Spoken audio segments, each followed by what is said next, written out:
Hoy es noticia la subida del salario mínimo. De hecho, a estas horas se está firmando por parte del Gobierno con los sindicatos, que no con los empresarios, esa nueva subida del salario mínimo interprofesional, y es la octava subida en los últimos años. Martina. Sí, cuando se publique en el Boletín Oficial del Estado, el salario mínimo interprofesional en España será de 1.221 euros brutos en 14 pagas. Esto al año son casi 17.100 euros. Y es que desde el año 2018 ha habido subidas consecutivas todos los años. En el año 2018 el salario mínimo interprofesional estaba en los 736 euros. 4 años después, en el año 2022, ya eran 1.000 euros justos brutos. Ahora mismo estas personas están cobrando 1.184 euros. Como decimos, cuando se publique en el Boletín Oficial del Estado, ese salario será de 1.221. Gracias, Martina. Hablamos con María Jesús Lorente. Ella es la presidenta de CEPIME. ¿Qué tal, María Jesús? Bienvenida. Hola, muy buenos días. Buenos días. Bueno, pues hoy se escenifica esa firma, lo que quiere decir que ya no hay marcha atrás, que luego va al Consejo de Ministros antes de que acabe este mes de febrero y se aplica directamente esta subida porque no necesita pasar por el Congreso. Es una firma, enseguida la veremos, porque todavía no se ha producido entre el Gobierno y los sindicatos. Ahí los empresarios, sea CEPIME, que son ustedes, como COE, no están en esta ecuación. Por lo tanto, es una foto fija, pero que no refleja la realidad actual, la realidad de la sociedad, la realidad del tejido económico español. Hay una parte, que es la administración, y hay otra parte, que son los sindicatos, pero desde luego falta el otro 50% de esta ecuación, que somos las organizaciones empresariales, y por lo que a mí respecta, desde luego, CEPIME, una parte importante con la que hay que hablar y con la que hay que negociar. Y María Jesús, ¿por qué no se ha llegado a ese acuerdo? Si se han sentado a negociar, ¿dónde está encallada la posición? Creo que ustedes reivindican que haya una actualización con los contratos de la Administración antes de pasar por esta nueva subida.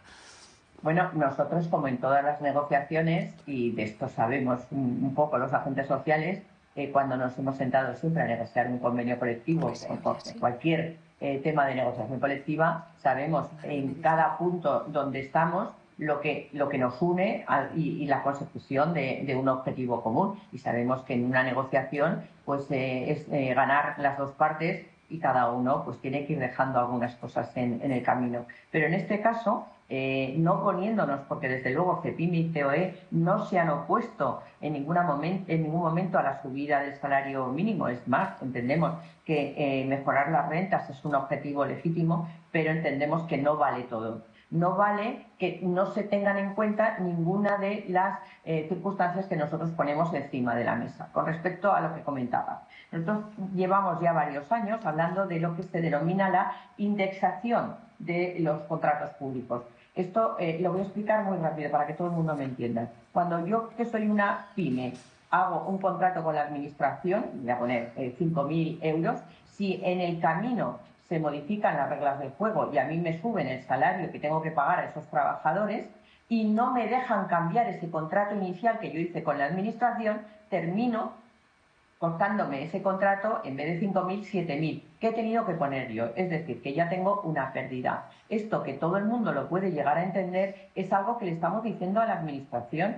Oiga, déjenos indexar esa subida a la contratación pública. Pues tampoco nos han hecho caso.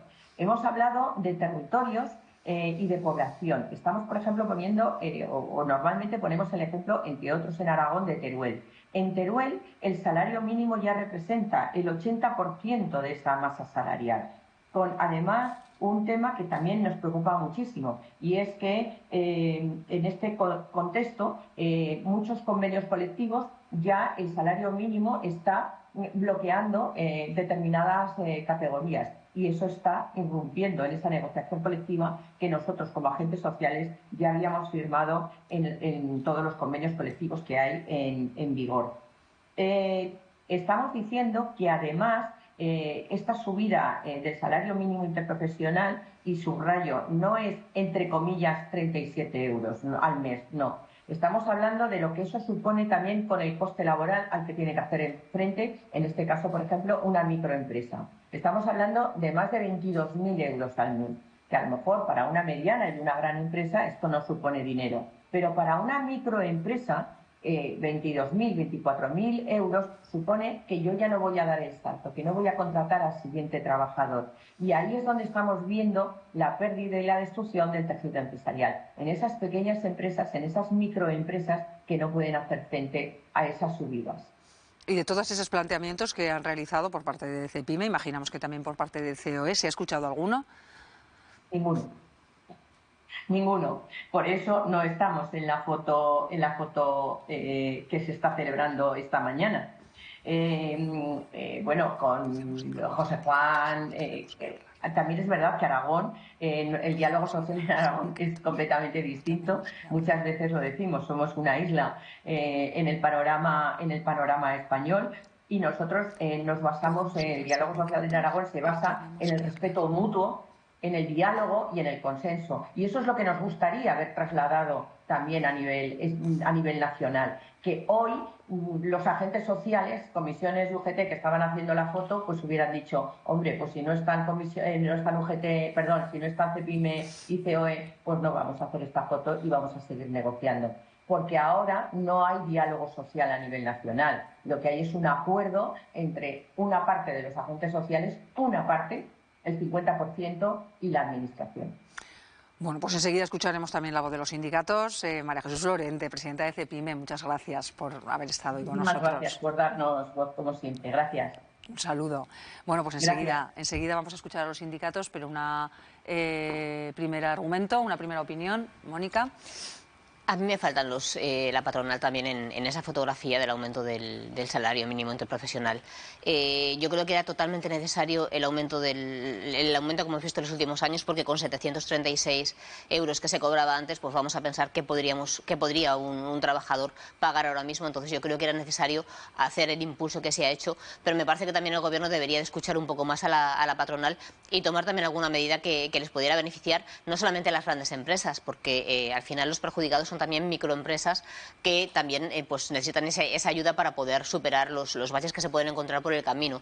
No me parece justo, por ejemplo, como comentaba María Jesús Lorente, que si hay una obra pública que esté adjudicada y que se sube el salario de los trabajadores, es verdad que el presupuesto con el que han optado ellos a hacerse con ese contrato se cambia, y si no les permites modificarlo al alza, es verdad que están perdiendo dinero. Entonces yo creo que también el Gobierno tendría que tener en consideración por lo menos algunas de las peticiones que formulan desde la mediana y pequeña empresa.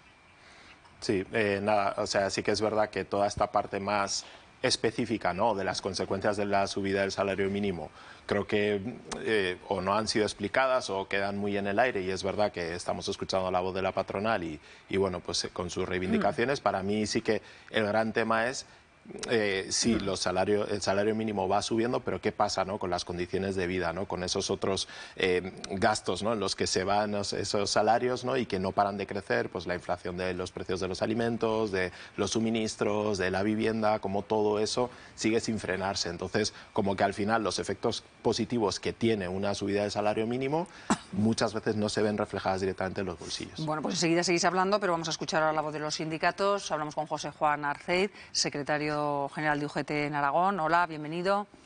Hola, buenos días. Buenos días. Bueno, pues hoy se escenifica esa firma, esa subida del 3,1% que se aplicará, se aprobará en el Consejo de Ministros y se aplicará ya con efectos retroactivos a enero. Entendemos que lo reciben con satisfacción, o no del todo si no están los empresarios en esa foto. No sé si estaba escuchando ahora a la responsable de CEPIME. Sí, bueno, para nosotros desde luego hubiese sido mucho mejor que en este pacto, en este acuerdo, hubiesen estado también la parte empresarial.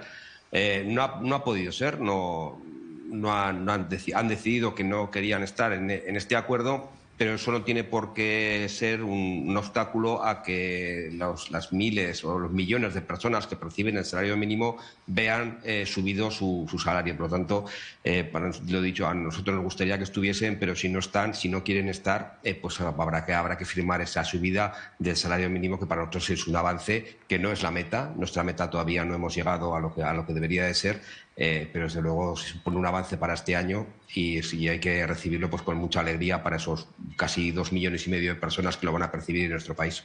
José Juan, se decía por parte de los empresarios que se tuviera en cuenta esos contratos con la Administración, porque dicen que si no ellos acaban perdiendo dinero. Y decía una cosa más, sobre todo CEPIME, que tienen menos músculo, aseguran que los grandes empresarios y que el hecho de subir el salario mínimo a sus trabajadores puede conllevar a no contratar más. Bueno, yo sobre lo primero te diría que, a ver, las negociaciones han ido y han vuelto muchas veces a nivel nacional, se han hablado de muchas cosas, primero parece que podía estar, luego que no, y se decidió que si no estaban en la firma no se iban a tener en cuenta pues sus peticiones. Es lógico, si yo quiero firmar, insisto, por firmar, tengo mucho más fuerza para poder exigir mis condiciones que si decido negociar, poner encima de la mesa y no querer firmarlas. Nosotros estamos de acuerdo con que se vaya hacia esa desindexación de los convenios públicos. Es de justicia, ¿no?, que si yo tengo que subir incrementar el salario de mis trabajadores y yo hice lo que es firmé ese contrato con la Administración hace 2 años, se tiene que contemplar esa subida per se. Pero claro, para eso hay que estar en el acuerdo, para eso hay que hacer otra serie de concesiones en ese acuerdo, querer estar, y una vez que tú dices voy a estar sí o sí, ahora voy a imponer o voy a negociar mis condiciones. Y respecto a lo otro que me has comentado, bueno, pues para nosotros la realidad es mucho más tozuda que lo que podamos decir. Yo recuerdo cuando se empezó a subir los incrementos potentes del SMI, como ya habéis comentado al inicio de la noticia, que parece ser que iba a haber una hecatombe a nivel mundial, a nivel nacional. En España no se iba a generar empleo, en España se iba a destruir empleo. Bueno, estamos en récord de contrataciones, estamos en récord de empleabilidad en nuestro país, lo que quiere decir que el salario mínimo no es un obstáculo para contratar. Yo entiendo que si 50 euros al mes, 635 euros al año con coste empresa incluido es un problema para no contratar, realmente esa empresa no necesita ese trabajador. Entonces quiero decir que tenemos que centrar el problema en lo que realmente es. Y yo creo que 1.221 euros brutos en 14 pagas más el coste empresa, que como bien ha dicho María Jesús, situaríamos en 22.222 euros, el coste total de un trabajador para una empresa en nuestro país. Si eso no se puede pagar en Europa, pues yo creo que habrá que pensar en otras cosas, pero desde luego no en contratar ni en tener trabajadores. Por último, José Juan, ha hablado de 2,5 millones. ¿Cuántas personas se benefician de esta subida del salario mínimo en Aragón? Bueno, nosotros tenemos calculado que el salario mínimo como tal podemos estar en torno de las 50 a 55.000 personas en Aragón. En periodos punta se puede superar esa cantidad y nosotros creemos que un pelín justo por encima del salario mínimo podría estar cercana a las 100.000 personas en Aragón. Tenemos muchos convenios que afectan del empleo doméstico, en el cual hay más de 10.000 altas, esas ya sería uno. En servicios públicos, pues podemos hablar de todo el sector de los cuidados, dependencias, residencias, centro de teleasistencia, ayuda a la discapacidad, en guarderías, en formación no reglada, en sectores como el comercio de Zaragoza, Huesca y Teruel, la limpieza de Huesca y de Teruel, y luego, por supuesto, en sectores industriales, el sector del campo, que en momentos puntuales en Aragón podemos estar hablando de 25.000 trabajadores, pues eso afecta directamente a la inmensa mayoría de ellos, además de pastelerías, panaderías, galletas, en fin, convenios pequeños. Pero digamos que en ese entorno que te he comentado. Pues José Juan Arceiz, secretario general de UGT Aragón, gracias por habernos acompañado hoy en el programa. Gracias a vosotros. Bueno, esta es la postura de los sindicatos. Fernando, que todavía no ha hablado, y si queréis apuntar algo más sobre lo que nos ha dicho ahora UGT. Solo 3 reflexiones. Una, en este tipo de negociaciones es muy mala cosa dejar de lado a la patronal, al sector empresarial, porque es una imposición. Como es natural en toda estructura dialéctica, se tiende a lo más para conseguir lo menos, es una negociación y demás. Pero me ha parecido completamente terrible la indicación del representante sindical diciendo, como no están, y aunque sea sensato lo de indexar, pues que no estén, no pueden imponer nada. Esto es una animalada de unas dimensiones que no se puede ni concebir. El asunto de las contratas públicas es una cosa muy gruesa y tiene, aunque sean pequeñas cantidades, los 35 euros estos, pero van sumando y sumando.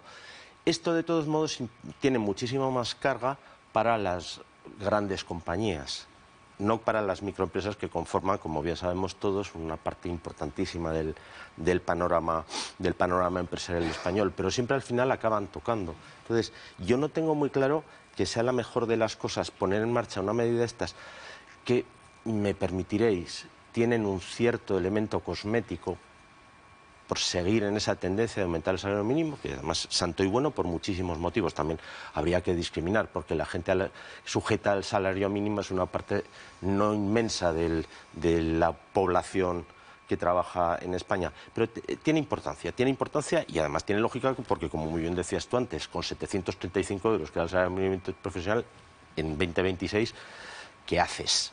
No te da para nada. Con lo cual, puedo entender la lógica y, por supuesto, dirá mejor, pero hacerlo sin tener en consideración las posiciones sensatas que las hay de la patronal, laminarlas es lo que ya no me parece tan sensato. Opino. Bueno, ¿quieres decir algo más, Moja o Mónica? Y vamos a acabar. Me ha llamado la atención que los sindicatos también estaban a favor de que se tuviera en cuenta lo que pedían los empresarios en la administración pública. Entonces, no se aplica porque el Estado no quiere que se aplique, porque han dicho que no se puede hacer ningún tipo de medida y por eso los empresarios no están en la mesa. Aún así, que viene en Aragón, que por lo menos son capaces de mantener el diálogo social, que muchas veces la gente se pregunta por qué vienen las inversiones a esta tierra, ¿no? Yo creo que una de las claves es porque en esta tierra se habla y se trata de buscar consensos entre sindicatos, empresarios y el propio gobierno. ¿Moja? No, nada. O sea, realmente sobre la posición de los sindicatos, sí que creo que ellos al final, o sea, venimos de varios años, ¿no?, en los que precisamente ocurría lo contrario, ¿no?, en el que los sindicatos eran sistemáticamente excluidos, ¿no?, de estos acuerdos laborales, la famosa reforma laboral de Rajoy y Fátima Báñez y así. Y yo entiendo claramente que se busquen los acuerdos. De hecho, yo creo que uno de los motivos por los que la figura de Yolanda Díaz se impulsó al inicio, ¿no?, de su periplo como ministra de Trabajo fue precisamente eso, ¿no?, esa bandera del diálogo social que ponía de acuerdo a la patronal y sindicatos, y eso hizo que muchísima gente dijera, oye, esta persona pues hace bien para el conjunto de la sociedad. Pero creo que también los tiempos han cambiado y que algunas posiciones se han ido muy a extremos, y yo creo que cuando están los derechos de los trabajadores en juego, creo que hay que tirar para adelante.